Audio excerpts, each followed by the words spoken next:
Hello, everybody. It is Jazzy of Vita Store Sasquatch here, and we are doing our first horror movie night in the cave for 2026. We're going to catch up on 2025. It's kind of funny how that works.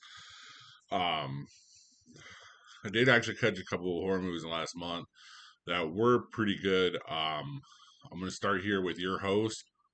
Four friends get trapped in a sadistic game show, forced to outwit a twisted serial killer while racing against time. Every move brings them closer to freedom or a gruesome fate.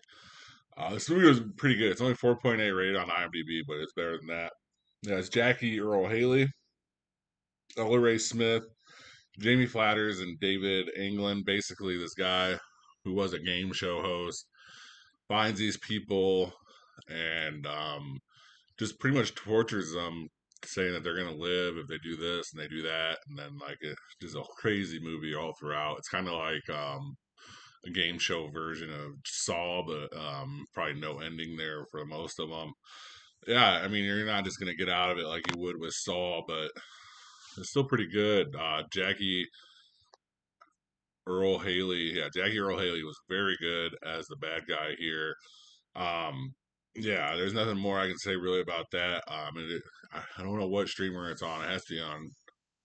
I forget which streamer it's on, but that is definitely one of the ones I would check out. And then the next one we're going to talk about here is the Toxic Avenger, starring Peter Dinklage and Jacob Tremblay and Taylor Page, Luisa Guerrero. A horrible toxic accident transforms downtrend janitor Winston Goose into a new evolution of hero, the Toxic Avenger. Honestly, if you know Trauma Entertainment, you probably really enjoy this movie just because of the fact that back in the day there's this movie and like everyone comedian that is like kind of dark and twisted was kind of involved, and the main guy on Trauma was what's his name? It, um, let's see here. Lloyd Kaufman. Crazy guy, just a ton of movies. He does a bunch of B movies. They're all really kind of gross funny. That's how South Park creators Matt Stone and Trey Parker kind of got into their start. They're both in a trauma movie and star in a trauma movie. The Cannibal Holocaust. You never seen it? Is good. This is definitely a tribute to those. I enjoyed it. Peter Dinklage is awesome as the Toxic Avenger. This is the one that you have to find for sure to watch. It was worth it, especially if you are a trauma fan. Is one thing I definitely suggest you do as soon as you can, because it is definitely like it holds up to the trauma movies, no matter what you hear. And then the next one we're going to talk about here was also good. Trying to think about what the name of it was now. Well, we'll talk about the one that's bad first. The Strangers, Chapter 2. Just it just wasn't that good. The first one really wasn't that good. The second one just kind of meanders along too. Let's see here. Left stranded in a small town with no way out, Maya must once again face a night of terror courtesy of three deadly killers whose rampage she must put to an end. I would just suggest passing it. That's kind of why we do this. Madeline Petch, Gabriel Balso, and Ema Horvath is in this as well, directed by Rennie Harlan. Yeah, this is one of the ones I would just kind of skip if you haven't. I don't know. It just wasn't worth it for me. So I would skip that one. And the last one we're going to talk about also wasn't very good, which was Black Phone 2. I'm going to kind of break down why this one isn't very good. As Finn, now 17, struggles with life after his captivity, his sister begins receiving calls in her dreams from the Black Phone and seeing disturbing visions of three boys being stalked at a winter camp known as Alpine Lake. Um, this is starring Ethan Hawke, Mason Thames, Madeline McGraw, and Damian Bisher. Directed by Scott Derrickson. Like this movie isn't bad; it has pretty good bones to it. And obviously, Black Phone was really good, but it kind of came out of nowhere. And I think that that's one of the things that hurt this movie was it had expectations to it, as where the first one didn't really have expectations to it. So you kind of see through some of the holes. The main one here is it doesn't know what it wants to be. It's kind of like a possession movie. It's kind of like a ghost haunting movie, a vision movie, and it kind of all turns and sides and swipes, and it just really isn't like compatible with like one coherent thought. And now I look at it as like three writers, and that kind of makes sense. I bet they kind of were bickering a lot, and a lot went into this production wise. Probably that kind of ruined it.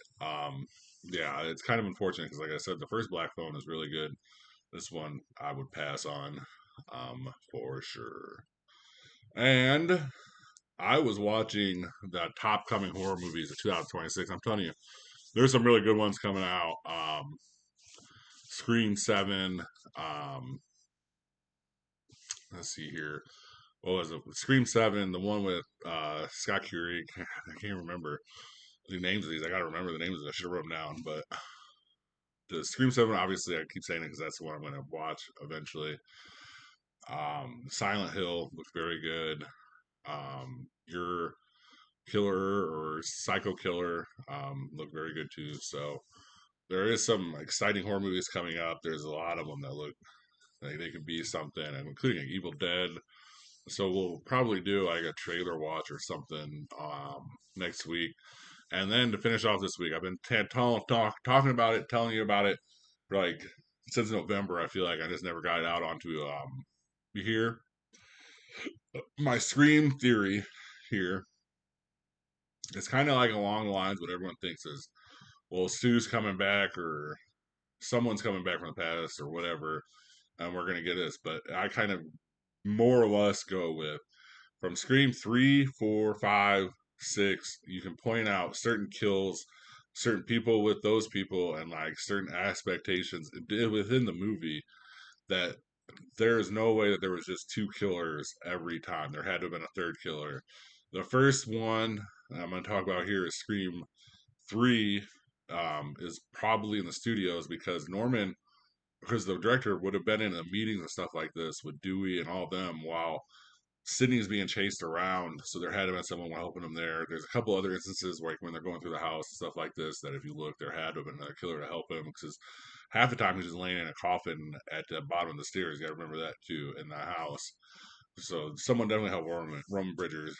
The fifth one or the fourth one is the friend kill across the street. The guy couldn't have done it because he's constantly with his 24/7 buddy, and she was in the other room with the person. So someone had to have give there.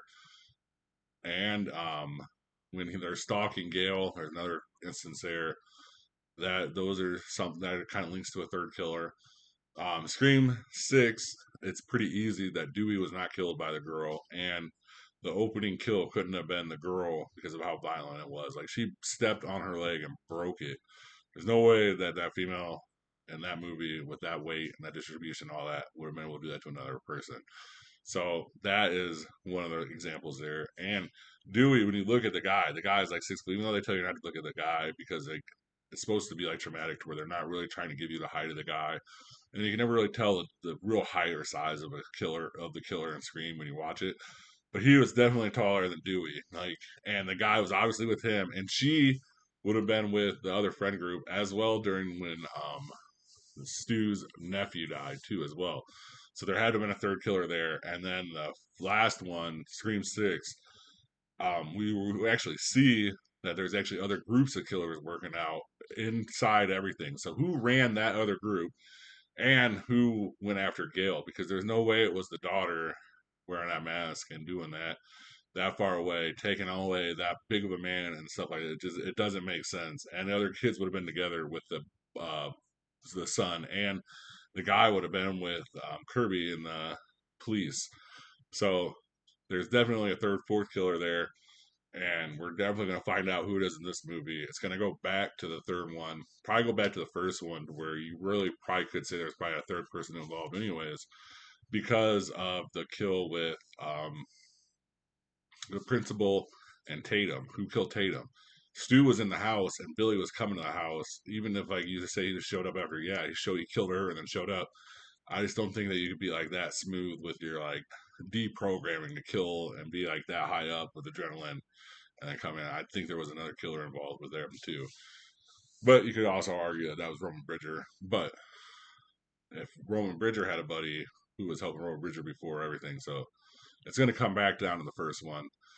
It could be Stu Macher. I won't argue with anyone that says it's going to be Stu Macher. I just think that it's kind of easy, especially the way they brought into the trailers with Stu's voice at the end, as well as bringing back, he said, like where we grew up and stuff like that, just the hints towards Stu. But the writer did originally want Stu to be involved somehow in these sequels, so maybe it could be Stu Macher. Um, it's gonna be someone. It's gonna be like crazy, wild scream explanation for why they been hiding, who they've been helping, what they've been doing this whole time. So I'm looking forward to that.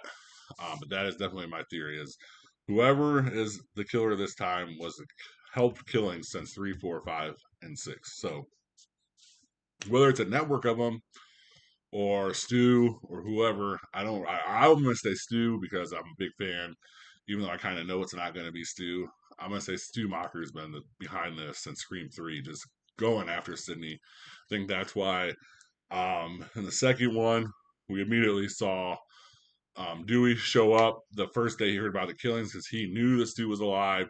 He was hiding that secret. The reason why he would never leave Woodstock is because he could never leave Stu wherever Stu was in Woodstock, and that's why he couldn't leave.